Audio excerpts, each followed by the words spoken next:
Nous avons évoqué la semaine dernière, nous avons mentionné la Mishnah. Akol Chayavim Bereia.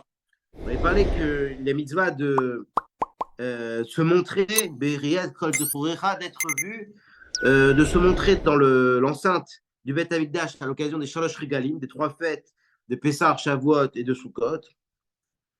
Et la Mishnah avait dit Akol Chayavim Bereia. On avait dit tous ont cette mitzvah, cette obligation. Chutz mi cherech, cherech et katan. Donc tout sauf à l'exception du sourd et muet, du choté, du fou et du katan de l'enfant. Et la Gemara, on avait vu ça la semaine passée, s'était arrêté sur cette notion de cherech. On avait dit que c'était celui qui cumule les deux défauts d'être à la fois sourd et muet. Mais s'il était que sourd, cherech, ou alors que muet, il aime. Alors là, effectivement, il était aussi patour de la mitzvah de Reya, mais il avait la mitzvah de Simcha, c'est-à-dire sa Marta Bechagecha, de se réjouir, et une mitzvah tassée de se réjouir, à l'occasion de Shalosh Regalim. Et là, sur ça, il était Chaya parce que c'est comme toutes les mitzvahs de la Torah, sur lesquelles celui qui n'est que sourd ou que muet est Chayav, comme n'importe quel juif. Alors, la Gemara revient sur ce point-là. Je suis donc à la 4e ligne du Hamoud, Gimel Hamoud Aleph. Donc, et la Gemara demande Maïshna l'inyan Reya des tirés ou Maïshna l'inyan Simcha Mechayeve. Pour quelle raison celui qui n'est que sourd ou alors celui qui n'est que muet, c'est-à-dire que celui qui est que sourd, il n'entend pas mais il parle, celui qui est que muet, il entend mais il ne parle pas. Alors, sur la mitzvah de Reya, de tout montrer, de se montrer, d'être vu, là, il n'est pas tour, mais pour la mitzvah de Simcha, là, ils sont, oui, chayav. Ils sont morts, bechag, comme c'est marqué, comme dit Rachidi, il c'est Martin bechagecha. Mais quand on va se réjouir, on va se faire voir. Oui, alors ça, c'est une bonne question. Est-ce qu'il doit aller également. Mais pas c'est que la mitzvah de se réjouir. Alors, la Gemara répond, mais à quel? En fait, pour cette mitzvah-là, de Reya, de se montrer, d'être vu, c'est l'enceinte du Beth Amikdash, d'où on apprend, me dit la Gemara, qu'on apprend de la mitzvah de Hakel. C'est quoi la mitzvah de Hakel? C'est marqué que l'année qui suit l'année de la Shemitah, le roi devait lire le Mishneh Torah, donc tout le Sefer Devarim, Be'azara, dans l'enceinte, dans la cour du Beth Amikdash, donc à Motzei Shemitah, l'année qui suit, juste après l'année de la Shemitah. Miket Sheva Shanim Bemoed Shnat Shemitah, nous dit le verset. Et là-bas, c'est marqué Akel et Ta'am Anashim Vanashim Betaf. Il faut réunir, donc la mise d'Akel, de réunir le peuple, les hommes, femmes et enfants, les mâles Ishmeu ou le man Ilmedou, pour qu'ils écoutent et qu'ils apprennent. Les Yarou et Hachem, et craignent Dieu et le Kechem, Shamrou la Sot Kol Divra Torah Azot.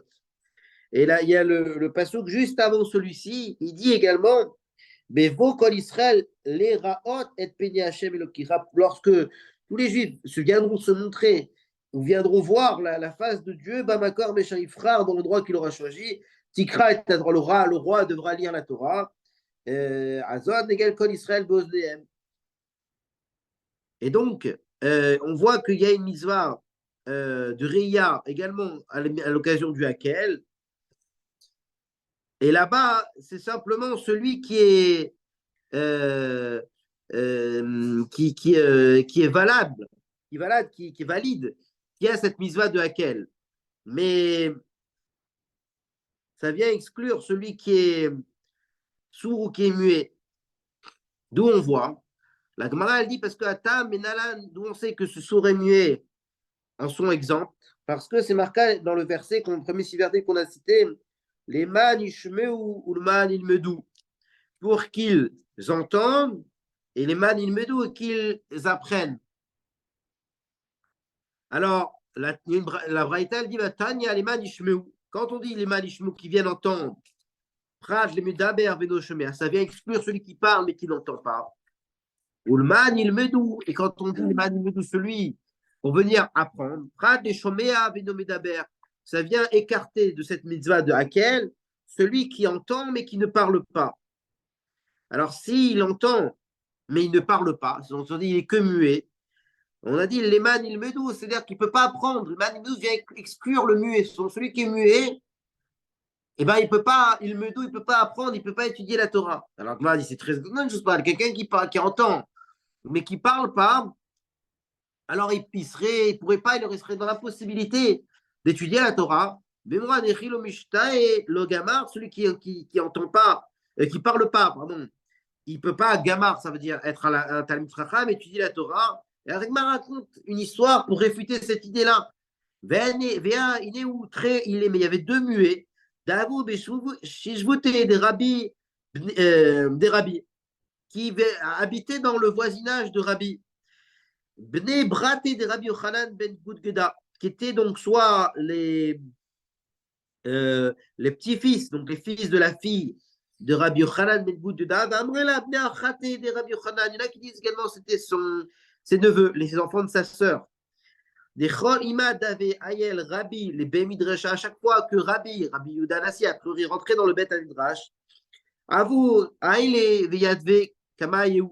Alors eux également rentraient, ils s'asseyaient devant Rabbi, au premier rang, ils s'asseyaient vraiment devant lui pour écouter, ils voulaient apprendre. Menaïde, comme ils ne pouvaient pas parler, Menaïde Birashiou, il bougeait la tête, il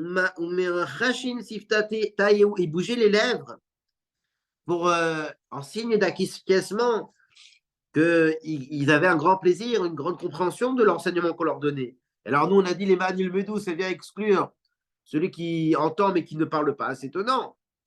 Et là, mais si quelqu'un qui entend et qui parle pas, s'il aura des questions, ça va être clair dans sa tête. C'est vrai qu'il ne peut pas poser de questions, mais il peut apprendre. C'est ce que dit l'Agma. Voilà, l'Agma a fini cette histoire. S'il ne comprend pas, il y a des questions, il ne va jamais comprendre l'Agma dans ce cas-là. Mais alors, est-ce qu'il ne peut pas poser de questions? Parce que ça veut dire qu'il ne comprend pas du tout, du tout. Quand par exemple on pose des questions, c'est qu'on n'a pas compris ce sujet. Bah alors s'il ne peut pas parler, c'est qu'il ne prend pas. Mais il peut entendre le shiur. Bah non, mais même si pour entendre, moi, je peux entendre quelque chose qui est plus de mon niveau que je ne peux pas comprendre, et je ne sais pas parler, je ne pourrais pas poser la question. Encore, je pose la question, ok, je comprends mieux, vous et il y a des. Et donc là maintenant que moi, je n'arrive pas à parler, ça va compliquer plus le cas. C'est-à-dire, je ne pourrais pas, tu pourras pas parler pour me dire c'est quoi ta question, sur quoi, sur quel cas, etc. Donc, je suis d'accord, ça affecte. Je suis d'accord que ça affecte. C'est-à-dire, quand on ne peut pas poser de questions, on peut moins discuter sur l'étude. Mais de dire qu'il ne peut pas apprendre du tout, ça, c'est embêtant. La Gemara est finie cette histoire, ce récit, elle dit Rabbi Rachme Alayou. Rabbi, il a imploré, il a prié pour eux. Ils ont guéri. Il s'est trouvé Davugmir et Ilcheta, qui connaissait Ilcheta. Et dit Rashi, c'est la Mishnah, et que les la Mishnah, les Safra et Sifri, les Midrashim de Safra et de Sifri, les Koulé Hachas, Koulé Talmuda, ils connaissaient tout le chasse également, tous les pilpoulim. Alors, comment on peut dire que les Manidou, ça vient exclure celui qui ne parle pas? Alors, Amar Marzoutra, Krebe les Mad, il a Medou. Il faut lire, pas les Mad Medou pour qu'ils puissent apprendre. Les Mad, il a Medou pour qu'ils puissent enseigner. Et alors, celui qui est muet ne peut pas enseigner. Il n'a pas de nuit de parole, donc il ne peut pas enseigner. Ravashi Amar Vada Limad il a Medou. Et Ravashi confirme cette lecture de Marzoutra. Il dit les Mad il a Medou. Ou des Isal Kadatar les Mad il Medou. Parce que si tu dis les Mad il Medou, Vekevan Delomishta et Logmar, que s'il ne peut pas parler, ça voudrait dire que quelqu'un qui a les de parole, il ne peut pas apprendre, il ne peut pas étudier la Torah. Qui va de le chemin l'ogma. Ah, et donc ça, on pourrait l'apprendre si quelqu'un qui n'entend pas, qui va de Milman Mishme ou Nafka, on pourrait l'apprendre, il n'aurait pas besoin de l'Eman Ilbedou, on pourrait l'apprendre directement de l'Eman Ishmeu pour qu'il vienne entendre. Parce qu'on nous dit que l'Eman Ishmeu, c'est quelqu'un qui n'entend pas. Donc lui, c'est sûr, il n'y a pas de question que l'Eman Ishmeu, il ne peut pas étudier. Il a un problème dans le fait d'étudier la Torah. Mais si on dit que l'Eman Ilbedou, ça veut dire aussi quelqu'un qui ne peut pas étudier, on n'aurait pas besoin de dire l'Eman Ilbedou, on pourrait le déduire directement de l'Eman Ishmeu. Donc on est obligé de dire que la lecture de l'Eman Ilbedou, c'est l'Eman Ilamedou, comme dit Rashi, Benzi Raoul, l'Elamed Acherim. Il n'est pas apte à enseigner aux autres. Et la Vada, il m'a dit là, Medou. Amar, Rabbi Namchoum. Non, merci. Alors, Rabbi Namchoum, il dit Cheresh beozno achat, pas comme une areya, Shnema, Beozneem. Rabbi Namchoun ramène une halakha, celui maintenant qui est resh, qui est sourd d'une seule oreille, pas des deux. Il entend d'une oreille, mais il est sourd de l'autre. Alors, il n'est pas tour de cette mitzvah de Reya, nous dit Rabbi Namchoun. D'où on voit, parce que c'est marqué dans le verset, dans la paracha de Hakel, duquel on apprend cette mitzvah de Reya, c'est marqué Devo chol Israël, les raot, et mini Hashem, le kechavon, comme Shefra, et tikra, et à Torah zot, negen kol Israël, c'est marqué Beoznehem, à leurs oreilles. À leurs oreilles au pluriel, Blachon Rabim, sont dit, il faut avoir les deux oreilles pour être chayav de cette mitzvah. Alors, la Gemara demande, Béa et Beoznehem, Baïne Beoznehem, des coulés ou Israël.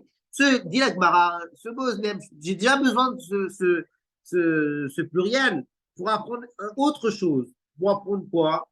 C'est pour apprendre que Beoznehem, des coulés ou Israël, que le roi devra réunir l'ensemble du peuple juif, tout le peuple juif, aux oreilles de tout le peuple juif. Donc ce Oznem, la chaîne Rabim, est déjà utilisé. Je ne peux plus l'utiliser pour venir nous enseigner que le Cheresh Beozno Achat, Patour Binareya, que celui qui est sourd que d'une oreille est Patour. Alors répond la Gemara, non, Aoumiteget Kol Israël, ça que la mitzvah de laquelle automatiquement la mitzvah de Reya, elle doit être faite devant tout le peuple juif. Nafka, Imineget Kol Israël, on l'apprend déjà. Parce que c'est marqué juste avant Beoznehem, c'est marqué Neget Kol Israël. Donc Neget Kol Israël, donc c'est tout le peuple juif. Alors demande la Gmarim, Neget Kol Israël Avina, Falgab de Shmik. Mais j'aurais pu penser si ce n'est que Beoznehem, ni que Neget Kol Israël, que même si parmi l'ensemble du peuple juif, il y en a qui n'entendent pas, il serait quand même chayav de cette mitzvah de laquelle Afalgab de Shmié. C'est ça Katav Rochmana Beoznehem, des Shmié. Pour ça, on rajoute Neget Kol Israël, mais on rajoute également Beoznehem. Pour vous dire, c'est enseigné que c'est cette mitzvah de laquelle tout le peuple juif doit être présent. On veut dire que c'est tout le peuple juif, mais des gens qui entendent. Alors la Gemara réfute et dit non. Ça c'est Beoznehem, ça veut dire que c'est tout le peuple juif, mais qu'il y a des gens qui entendent. Minimal Ishmeu Dafka. Ça, on l'apprend de ce qui est marqué juste avant. Le passouk d'avant, c'est marqué. Non, c'est marqué un passouk d'après. C'est marqué les Mal Ishmeu. On apprend que c'est aussi référence également à la mission dans laquelle ça va être des gens qui entendent. Donc le Beoznehem est libre pour la dracha, pour lancer la halakha de Rabbi Namchoun, qui nous dit que Cheresh Beozno Achat Patour Minareya, celui qui est sourd d'une seule oreille, il est également Patour de la mitzvah de Riya. Une autre halakha de Rabbi Tanchoum, qui nous dit Riger Beraglo Achat Patour Minareya, celui qui est Riger, c'est-à-dire qui est boiteux, mais que d'un seul pied, c'est-à-dire qui ne marche pas qui a un pied avec lequel il n'arrive pas à marcher. Celui-là aussi, Patour Minareya. Il est Patour de cette mitzvah de Riya. Pourquoi? C'est marqué Shalot Regalim Tachogli Bashana. 3 fêtes tu me feras dans l'année, et Regalim, c'est aussi ma chaîne, Raglaim, les pieds. Regalim, Vea Regalim ou Raglaim, Mabibali. Alors la Gemara objecte, il me dit, mais ce mot, Regalim, j'en ai besoin déjà. Pour quel enseignement j'en ai besoin? Prat les balais cabines, parce qu'il y a le chiresh, le riguer, celui qui est boiteux, mais il y a le balai cabine, ça veut dire celui qui marche avec une jambe de bois. Une jambe de bois. Donc celui-là, on vient l'exclure par le fait qu'il s'est marqué Shalosh Regalim, mais le Raglaim, qu'on doit, pour être hayab de cette mitzvah, l'accomplir avec ses pieds, ses jambes. Celui qui a une jambe de bois, il n'accomplit pas cette mitzvah parce qu'il n'a pas les pieds ou les jambes pour l'accomplir. Alors la Gemara dit, mais non, ça, que le fait d'exclure de cette mitzvah de Riya, celui qui bat les cabines, qui a une jambe de bois, Aoumi Pamim Nafka, on apprend que c'est marqué Shalosh Pamim Bashana Yirei Chol Zerucha El Pene Adon Hashem. Shalosh Pamim, le fait que c'est marqué Pamim. Nafka de Tanya. Il y a une braïta qui dit Pamim, en Pamim et la Raglaim, que le mot Pamim doit être traduit, doit être lu pour vouloir venir dire Raglaim le pied. Et Rabbi Agmara ramène des preuves pour l'idée que Pamim veut dire le pied. Où on voit cela? Vechen ou Omer, c'est marqué dans Yeshaya, Tirmesena Ragel, Ragle Ani Pame Dalim. On met sur le même plan Ragle Ani, le pied du pauvre, et Pame Dalim. Donc, il faut traduire également les pieds ou les jambes du nécessiteux. C'est quoi nécessiteux? Comme un pauvre. Donc, En Pami Mela Raglaim, Chenomer, Tirmesina Regel Ragle Ani Pame Dalim. Et c'est Omer ramène un autre passou, la Gemara, pour venir prouver que Raglaim, Pamim, il faut lire aussi le pied. C'est marqué dans Shirachiri, Mayafu Pea Mayer, comme sont beaux tes pieds banalim dans les chaussures, bat native. Donc là, pas Mayer, doit être traduit pied parce qu'on dit banalim. Mayafu pas Mayer, banalim, bat native. Donc on voit une preuve que Pamaim, c'est Raglaim. Donc le mot Shalosh Regalim est libre. Le mot Regalim est libre pour la drache, la halakha de Rabbi Tanchum qui nous a dit que Reger Beraglo Achat, Patourminareya, que celui qui est boiteux, donc il y a le boiteux et celui qui marche avec une jambe de bois. Là, on parle du boiteux. Il est Patourminareya, qui est celui qui est boiteux que d'un seul pied. Il est Patour, il est exempté de cette misva de Reya. La Gemara continue, elle dit Darash, une dracha de Rava, qui lui dit Maï Gertiv. Qu'est-ce que signifie Mayafu pa Maïr Banalim Bat Natif? Qu'est-ce que signifie ce verset qui figure dans Shirachim? Kama Naïm Ragleem, donc la Gemara traduit Mayafu pa Maïr, Kama Naïm Ragleem Shel Israël. Combien sont belles Ragleem, les jambes d'Israël, Besha Shelim Regel, au moment où ils montent sur le Habayt, sur le mont du temps, pour accomplir cette mitzvah de Regel, la mitzvah de Shalosh Regalim, 3 fêtes. Et là, voilà que c'est marqué Bat Nadiv. C'est quoi Bat Nadiv? Bito Shel Avram Avinu. C'est Israël est appelée la fille de Avram Avinu. Chez Nikra Nadiv, qu'on l'appelle le Nadiv, celui qui donne. Je démarre Nadiv et Amim Naasfu, comme c'est marqué dans Télim, Nedive Amim Ne Safou, Am Eloé Avram. Et alors la Gemara demande, Eloké Avram, Eloé Yitzhak et Yaakov, qu'on appelle le Dieu d'Avram et pas le Dieu de Yitzhak et de Yaakov. Et là, Eloké Avram, Sheya Trilal les Gerim. Le Dieu d'Avram, parce que c'était le premier à avoir converti. Et les divers amim sont appelés sont les guérim. Nadim Viben Amim, c'est donc les chéris de parmi les nations qui ont pris sur eux le joug des mitzvot. Amar Ravkana est d'une autre dracha. Darash Rav Natan Bar Mignoni, au nom de Rav Natan Bar Mignoni, Mishum Rabbi Tanchum, toujours au nom de ce Rabbi Tanchum. Maïdirtiv, c'est marqué au sujet de Yosef, qui a été jeté par ses frères dans un bord, dans un puits. Il a bord, rek. C'est marqué que le puits il était vide. Et c'est marqué rek en bomaï, puits vide sans eau. Et comme c'est marqué, si c'est marqué le mot rek, vide, et en bomaï, mais alors je ne sais pas qu'il n'y a pas d'eau. Et là, maïm en c'est vrai qu'il n'y avait pas d'eau. Le rajout de En Bomaïm vient donner un enseignement que de l'eau, il n'y avait pas. Mais des serpents et des scorpions, il y avait. Et cette rachat de Rabbi est ramené par Rashi à la Pasouk. Tadou Rabbanan, enseignement de nos maîtres. Masé Berabio Yochanan ben Brouka, Berabbi El-Hazar, Chrisma. Un enseignement, donc une histoire de Rabbi Yochanan ben Brouka et de Rabbi El-Hazar, Chrisma. Rabbi Yoshua, qui ont été accueillir leur maître, Rabbi Yoshua, de la ville de Ki'in. Et leur maître leur a dit Amar lahem ma chidouche bevet midrash ayom. Il leur a demandé à ses élèves, quel chidouche vous avez appris dans le Bet Midrash ayom? Amroulo, alors ils lui ont dit, Talmidecha nous, vemechanu shotim. Nous sommes tes élèves et nous buvons de ton eau, l'eau qui est la Torah qui compare à l'eau. Entendu, étant donné qu'on est tes élèves, on ne veut pas donner un enseignement devant leur maître, on n'a pas le droit de dire une halakha devant son maître, on a l'enseignement devant son maître. Donc ils ont préféré se taire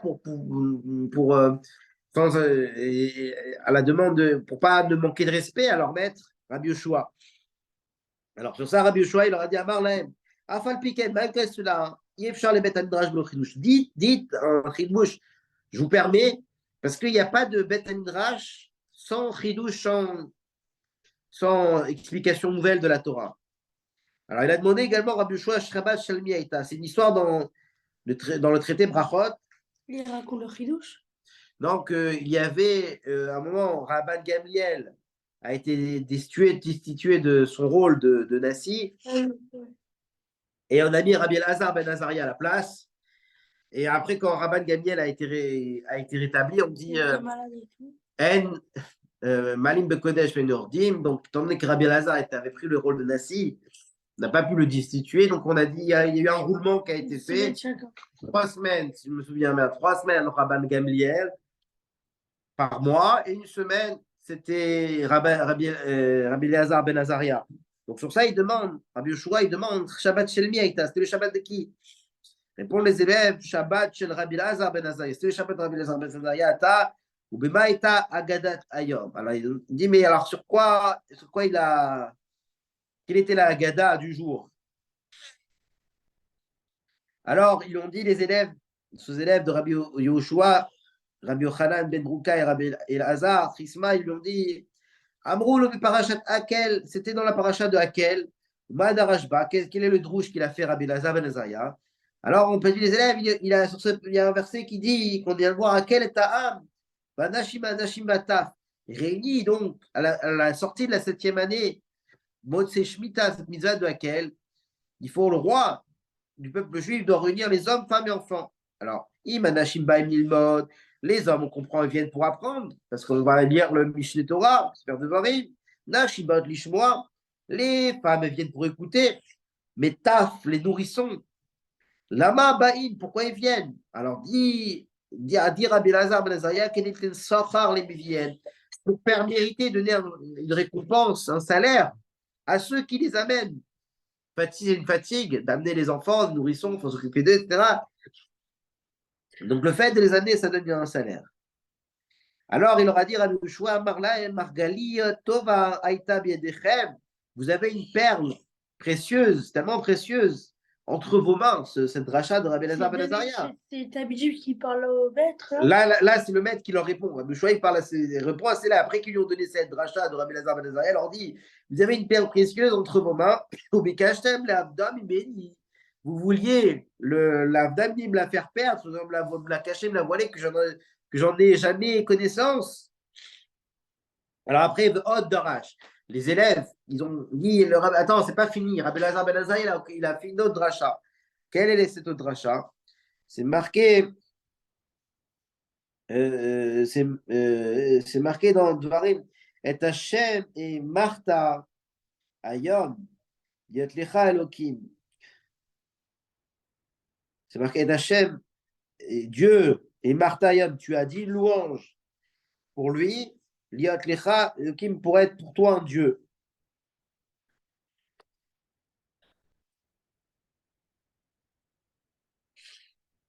Et c'est marqué également Hachem et Mirecha Ayom, et Dieu à lui a fait une louange au peuple juif. Liat les Am Shboula, qui soit un peuple élu, un peuple choisi pour lui. Alors sur ça, Rabbi Elazar ben Azaria a fait une dracha, il a dit Amar Lahem HaKadosh Baruch Hu l'Israël, il a dit à Kadosh Baruch Hu, il a dit au peuple juif Atem Asituni Khatifa. Khatifa, c'est Jvach, une louange. Comme ça, il traduit le Targum que l'on a la passo. Il dit c'est un Jvach. Rachid dit que c'est un Jvach. Et un Jvach. Jvach Echad, dit Rachid. Shavar Miyuchad, c'est une louange particulière. Lomar En Kamocha, pour dire qu'il n'y a pas d'autre comme toi. C'est pour ça qu'on t'a choisi comme Dieu. Donc, Rativa Achad Baolam. Donc, Hachem, il a dit au peuple juif, Atem et Situni, Rativa Achad, m'avait fait une louange tellement précieuse dans le monde. Vani c'est le crème, Rativa Achad Baolam. Moi aussi, je vais faire une louange très particulière dans ce monde. Atem Asituni, Rativa Achad Baolam. 12. Quelle est la louange que le peuple juif a fait à Kadosh Baruch Hu? Dire-t-il, ils ont dit, le peuple juif, ils ont l'Ardout Hachem, l'unité de Dieu.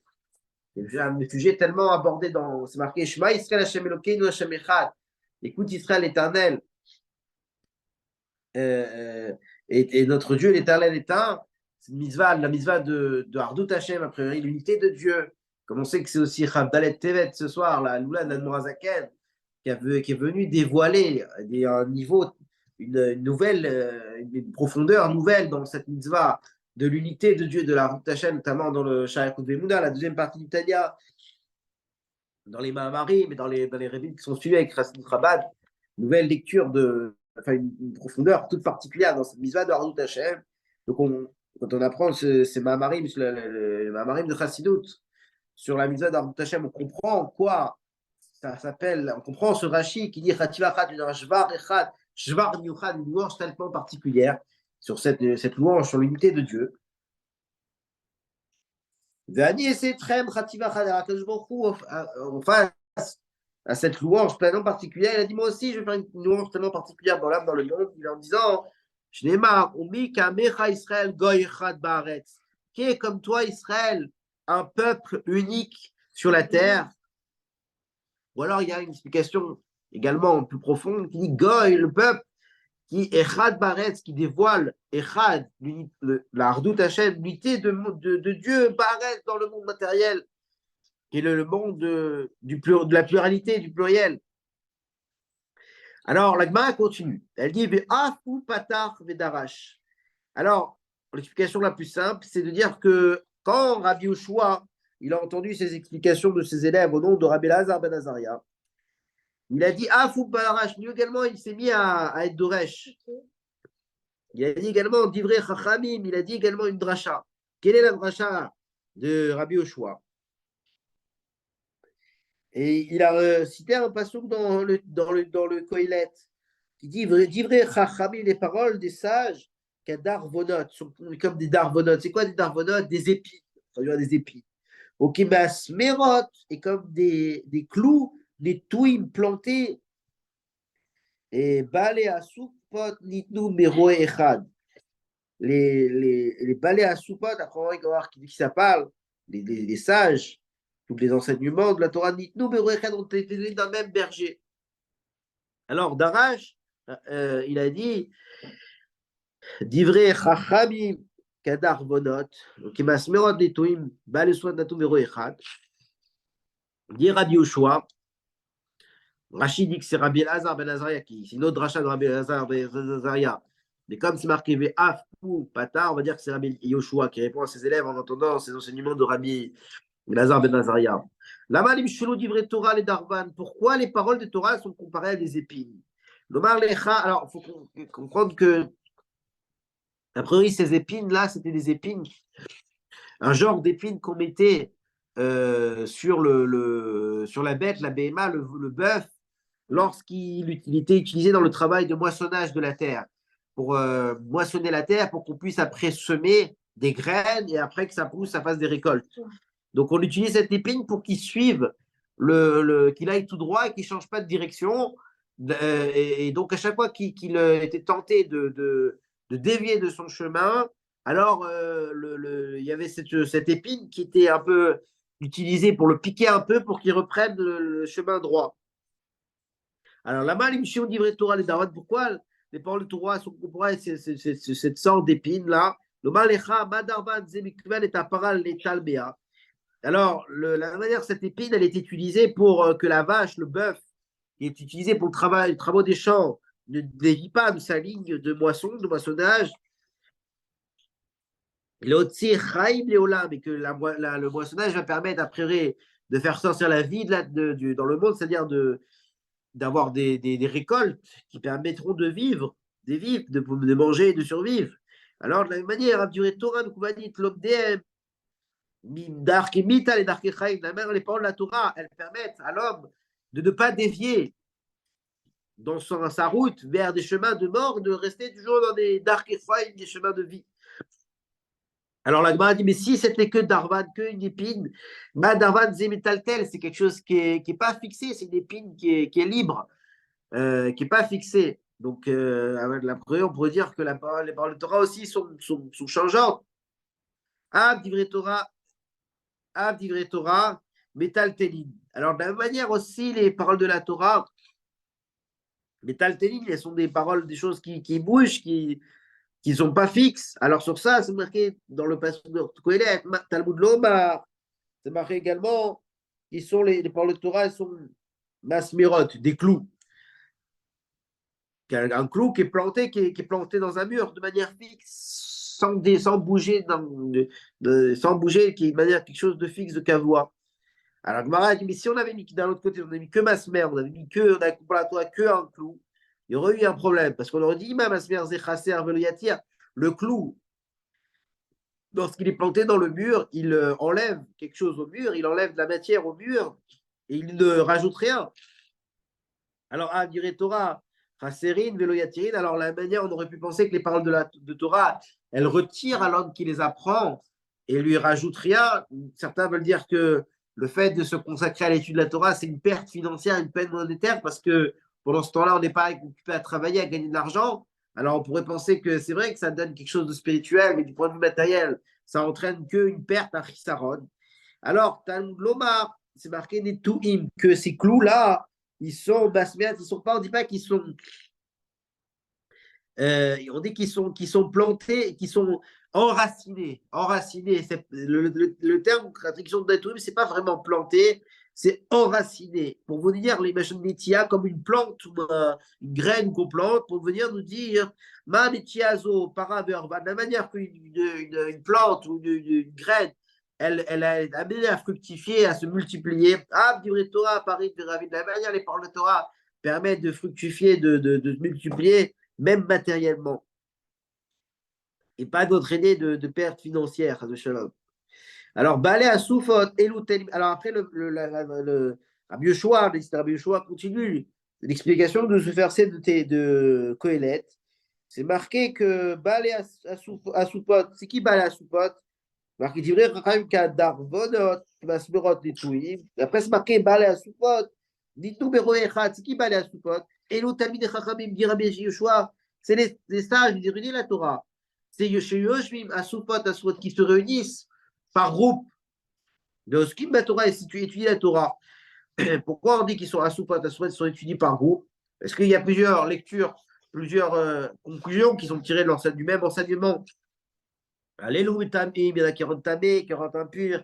Alléluia Tarim, d'autres qui purifient. Alléluia Osrim, certains qui rendent interdit. Alléluia Matirim, il y en a qui au contraire permettent. Alléluia Poslim, il y en a qui rendent pas soul, qui rendent inaptes. Alléluia Marché, il y en a qui rendent au contraire cachère, apte. Alors, comment je peux étudier? Un homme pourrait se dire, mais comment étudier la Torah? Il y a tellement de lectures possibles à partir du même texte. Talmud Lomar, Kulam Nitu Bero Echad. C'est pour ça que le verset finit en disant que tout a été donné d'un même roi et d'un même berger. Quel Echad Natam, c'est un Dieu unique qu'il a donné, Parnas Echad Amran, qu'il a donné à un Parnas, un dirigeant, Moshe Rabbeinu. Donc, il l'a dit, Mipi Adon Kolamassim, du maître de toutes les actions, Baruch béni soit-il. On dit que toutes les actions, tous les psakim, toutes les halachot qui sont nos guerres, les massés, qui sont tournés vers l'action, ont été donnés une piadon d'un même aide à Kadosh Baruch Hu. Dire-t-il, comme c'est marqué, Vaidaber Elohim et kol advarim ha'ele les morts. Avant, dans les Sérètes d'Iberot, que Dieu a dit ces 10 commandements, ces 10 paroles. Afata seoznecha. Donc le Rabbi Yoshua, il finit en disant Afata seoznecha, kafar seket. Fait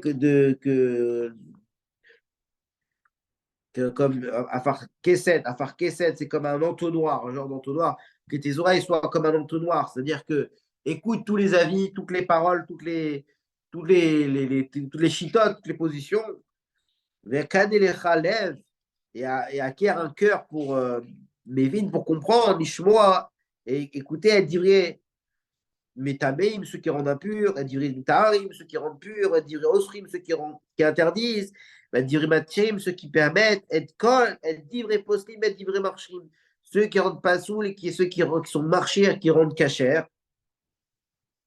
Quand vous dites Rashi, Machar, Shekulam, Liban, Hachem, étant donné que tous ont leur cœur vers le ciel, vers Hachem, alors, donc il faut que tu écoutes toutes les paroles de tous. Et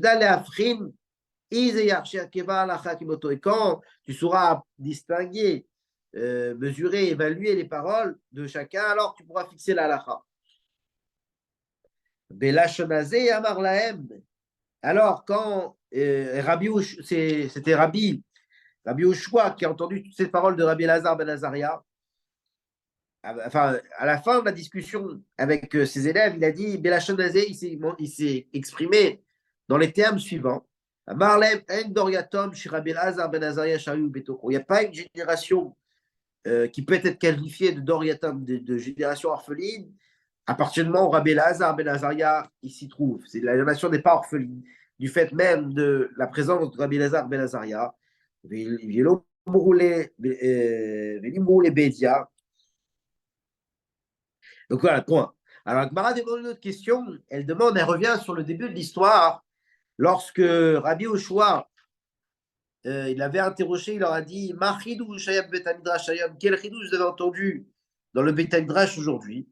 Et sur ça, Rabbi Yochanan ben Brouka et Rabbi Lazar, Chisma, ils ont dit mais nous, on était les élèves, Talmidecha, nous, et on boit tes paroles. Alors, ils n'ont pas osé répondre tout de suite de peur de manquer de respect à leur maître qui a été celui qui leur avait appris la Torah, de dire un enseignement devant lui. Mais c'est un peu étonnant avec Bracetan, mais c'est Rabbi Yoshua lui-même qui leur a dit quel chidouche vous avez entendu au Beth Midrash aujourd'hui. Alors pourquoi ils ont été tellement circonspects avant de parler. Alors, c'est ça que la Gemara demande, Vélimrou les Bédia, pourquoi ils n'ont pas parlé clairement?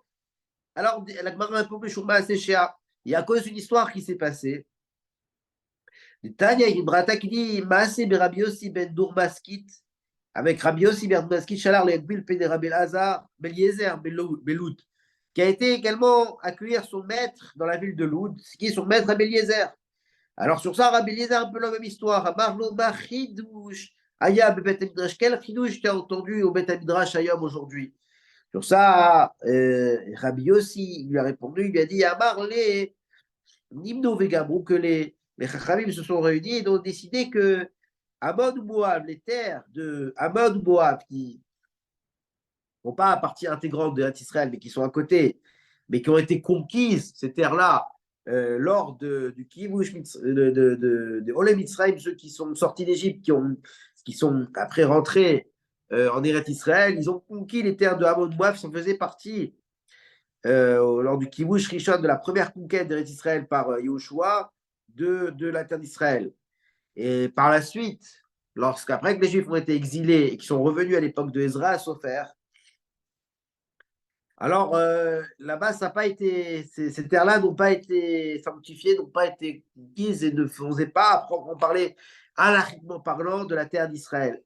Et sur ça, il a dit, Rabbi aussi, il a répondu à son maître Rabbi Eliezer. Il a dit, Ninu Gamro, Amon Moab, Measrin, Maserani, Bishvit. Étant donné que Amon Moab, ça ne fait pas partie de la terre d'Israël à proprement parler, on n'est pas à Bodouek Beshmita, là-bas, la 7e année n'est pas laissée, les terres ne sont pas laissées en friche parce que la Shemitah ne s'applique pas. Et c'est la raison pour laquelle il a dit que les rabbins dans le Beth Amikdash ont dit que Measrin, Maserani, Bishvit, on prélève la dîme, le maaser, qui est donné aux pauvres, le maaserani, la dîme qu'on donne aux pauvres pendant la 7e année, parce qu'il y a oui des récoltes dans la suite dans la 7e année, donc la terre n'est pas laissée en friche pendant cette 7e année pour ce qui concerne les terres de Hamon ou Moab.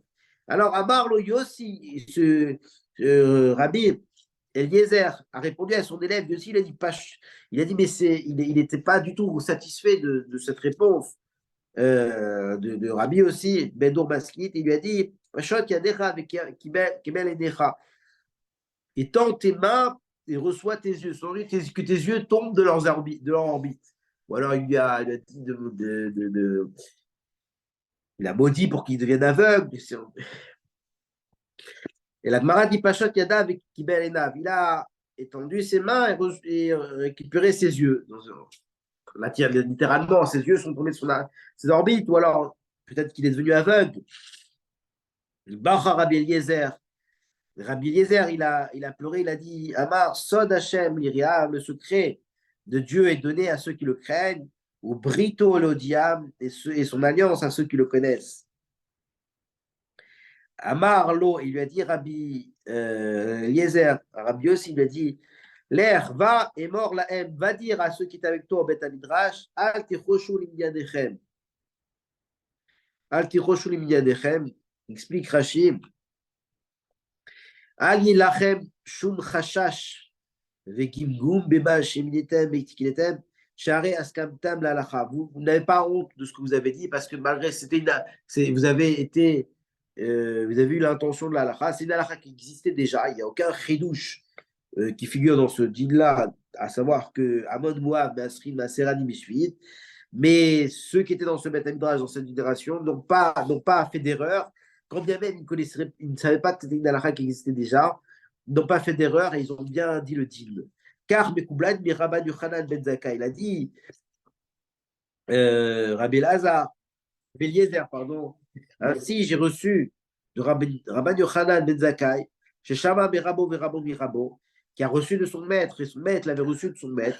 Il réta les Moshe Misinaï, c'est une halakha qui a été reçue de Moshe au Sinaï, Amon Moab, Masrim Maserani Bishvi, que les terres de Moab et de Amon et Moab, on prélève le Maaser, la dîme du pauvre, la 7e année, parce que les terres, la Shemitah ne s'applique pas dans ces terres-là de Amon Moab. Mata'am. Alors, quelle en est la raison demande l'Agmara. L'Agmara répond il y a beaucoup de villes, d'endroits qui ont été conquises par les Olim Israël, c'est-à-dire ceux qui sont sortis d'Égypte et qui ont conquis la terre d'Israël à l'époque du Yoshua. Mais que lorsqu'ils sont revenus après l'exil en Babylonie à l'époque de Ezra, ils sont revenus en Israël, ils n'ont pas conquis ces terres-là. Les frontières n'étaient pas les mêmes. Et la première Gdusha, c'est-à-dire la première conquête des Olem Mitzrayim était une conquête, a permis de sanctifier la terre, de lui donner le critère halachique de Eret Israël, mais les chata pour un temps donné, pas de manière permanente et perpétuelle. Et là, les Kachalatitlavo, ça n'a pas été sanctifié pour les générations qui suivent. Il en résulte que lorsqu'il y a eu quelques siècles plus tard, les Babel sont revenus de Babylonie, la sanctification de la terre avait disparu, mais c'est la sanctification de la Tidlao pour les générations qui suivent et celle des Babel qui a été réalisée à l'époque de Ezra Sofer. Et donc, ça a été à bon Moab, ils ont décidé de ne pas conquérir, de ne pas lui donner une doucha à l'époque des Babel pour que les pauvres puissent se nourrir et être aidés pendant cette 7e année où étant donné qu'il n'y a pas de récolte, il n'y a pas non plus de masser, de prélèvement lié aux pauvres, alors que dans les terres de Amon Moab, il y a oui ce masser puisque précisément la Shemitah d'ici n'applique pas. Tana lachar dato. Alors après que le Rabbi Eliezer, se soit un peu calmé de cette réponse non satisfaisante que lui avait fait Rabbi aussi. Amar, il a dit Ratson, il a prié pour que les yeux de Yossi retournent dans leur orbite, ou alors qu'ils guérissent, qu'ils deviennent, qu'ils retrouvent la vue. Et ainsi il a retrouvé la vue. Alors la Gemara maintenant s'attarde sur un autre terme de notre Mishnah, à savoir qu'on avait dit que Akol Chayavim Bereya, tous sont la mitzvah de Reya, Chutz mi Cheresh, à l'exception du Cheresh, c'est-à-dire du sourd et muet, qu'on a traité longuement auparavant. Et après, elle avait dit Choté également, Choté le fou. Alors la Gemara va essayer de définir ce cas-là du choté, du fou. Et il où choté, quel est le fou? Alors la Gemara dit, premièrement, Ayose Yechidi Balayla, celui qui sort seul la nuit, dans les champs, sous-entendu, dans l'endroit où il n'y a personne, qui sont dangereux. Ve'alan Bevet Akvarot, celui qui dort dans un cimetière. Mais Kariad, surtout, est celui qui déchire son vêtement, comme ça, sans raison qu'il déchire son vêtement. Itma Ravuna Amar. Alors, Ravuna a précisé sur cet enseignement-là, en disant Ashu Kulan Bevatachat. Il faut que c'est trois conditions qui sont cumulatives. Il faut que les trois soient présentes sur une même personne pour qu'il soit qualifié de choté. C'est voir que il sort seul la nuit, il dort dans le cimetière et il déchire ses vêtements. Rabbi Yochanan, lui, n'est pas d'accord. Il dit Amar Afilu Bechadmen. Il dit même un seul critère suffit pour qualifier quelqu'un de choté, donc quelqu'un qui a perdu son discernement et le rendre pas tour de cette mise à déraïa. Alors la Gemara demande, dit, mais de quel cas on parle? David Léoderer Shtut, si celui qui réalise une de ces trois conditions, c'est-à-dire de sortir seul la nuit, il y a des mazikines, des esprits mauvais, ou alors dormir dans un cimetière, ou alors qui déchire ses vêtements, il fait Beder Shtut, avec un esprit de folie. Alors c'est évident qu'un philo, même une seule de ces conditions, ça suffit pour le qualifier de choté, de fou. Il est de la vie des lois et des rachtout, mais s'il ne le fait pas avec un esprit de folie de manière un peu stupide, mais qu'il a une raison cachée qui justifierait ce comportement anormal ou étonnant, alors alors même avec ces trois conditions cumulées, il serait comme malgré cela pas qualifié de choté. Alors, et pour la Gemara, elle dit Léolam des Kavid Léou des rachtout. Alors, ça parle de quelqu'un qui lui fait des rachtout, c'est-à-dire de manière, une manière qui dévoile et qui dénote d'un esprit de folie, mais qu'il y a un doute sur le caractère de folie qu'il a en faisant ces actions-là. On a un doute, peut-être qu'il a une raison cachée qu'on ignore, mais à partir du moment où il fait les trois conditions de manière, ces trois conditions-là, on est sûr que c'est parce qu'il est fou. Ça vient écarter toute possibilité qu'il l'ait fait pour une raison cachée. Quelle raison cachée pourrait-il y avoir à ces comportements-là? Alors la Gemara explique, celui qui dort dans un cimetière, celui qui dort dans un cimetière, peut-être qu'il le fait comme dit Rachid, pour que à l'esprit des démons l'aide à devenir un sorcier. Donc c'est pas Bédéar Shtoum, tu ne le fais pas par folie, mais il a une intention extrêmement précise en faisant cela, une intention qui est mauvaise, qui n'est pas bonne, mais en tout cas, c'est pas de la folie. C'est de la perversion, mais c'est pas de la folie. Celui qui sort seul la nuit est mort. Gedan Khifas Achade. Alors, Gedan Khifas Achade, on va l'expliquer d'après Rashi, qui dit l'iniré Shindachem Goufo, qu'il a une maladie ou quelque chose qui fait qu'il a très très chaud. Il sort même la nuit parce qu'il a besoin de se rafraîchir, se prendre l'air, tellement il ne peut plus, il est bouillant de chaleur. Il y a une maladie ou quelque chose qui fait qu'il a besoin de sortir, quand bien même ça serait dangereux, et que c'est quelque chose qui ne se fait pas de sortir seul la nuit dans les champs ou dans des endroits dangereux. Celui qui déchire ses vêtements est mort, peut-être c'est quelqu'un qui est très plongé dans ses pensées, dans quelque chose de très, où il a besoin de s'approfondir énormément, et il en oublie même de la décence qu'on doit avoir dans son comportement. Voilà, on va s'arrêter ici. On a fini quasiment le DAF Gimel à bout de bête. Il reste quelques mots. Et on continuera, merci Hachem, donc sur le DAF Dalet. Voilà, la semaine prochaine. Donc, très bonne soirée à tous et à la semaine prochaine. Merci Hachem.